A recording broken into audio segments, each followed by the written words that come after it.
PM Modi గారు యూకేకి అదేవిధంగా మాల్దీవ్స్కి visit చేయబోతున్నారు. బేసిక్గా యూకే ప్రైమ్ మినిస్టర్ ఒక ఫార్మల్ ఇన్విటేషన్ చేయడం జరిగింది.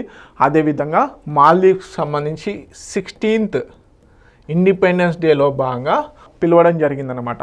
సో మనము ఏదైతే మనకు రిపబ్లిక్ డే పరేడ్లో భాగంగా రిపబ్లిక్ డే అప్పుడు చీఫ్ గెస్ట్ని పిలవడం జరుగుతుంది కదా. సో అదేవిధంగా మన నరేంద్ర మోడీ గారిని ఇప్పుడు 16th మాల్దీవ్స్ ఇండిపెండెన్స్ డే సెలబ్రేషన్స్లో భాగంగా పిలవడం జరిగింది. సో దీనికి సంబంధించి కొన్ని స్ట్రాటజిక్ టైస్ స్ట్రాటజిక్ రిలేషన్స్ని కూడా బేసిక్గా తెరపైకి తీసుకురాబోతున్నారు, especially trade technology point of వ్యూలో.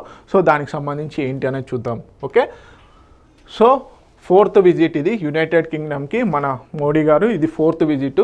ఎవరి ఇన్విటేషన్ బేస్డ్గా కీర్ స్టార్మర్ ఎవరైతే ఉన్నారో వీరు యూకే ప్రైమ్ మినిస్టర్ కొత్తగా మనకి రిషి సునాక్ ప్లేస్లో వీరు రావడం జరిగింది. వీరు ఇన్విటేషన్ బేస్ చేసుకొని ఇప్పుడు యునైటెడ్ కింగ్డమ్స్కి విజిట్ చేయబోతున్నారు. అదేవిధంగా guest of honour 16th independence day అయినటువంటి మాల్దీవ్స్కి సంబంధించి గెస్ట్ ఆఫ్ హానర్గా వెళ్ళబోతున్నారు. సో ఇది మాల్దీవ్స్కి థర్డ్ విజిట్.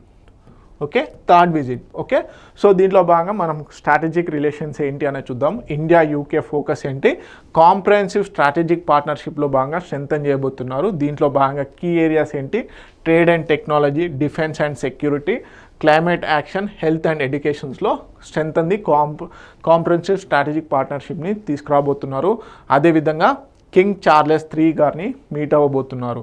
స్ట్రాటజిక్ ఆబ్జెక్టివ్స్ ఏంటి, regional stability and maritime security, అదేవిధంగా యూరోప్ అండ్ సౌత్ ఏషియాకి ఇండియాస్ లీడర్షిప్ అనేది ప్రమోట్ చేయబోతున్నారు ఈ విజిట్లో. ఏది ఇండియా యూకే పాయింట్ ఆఫ్ వ్యూలో.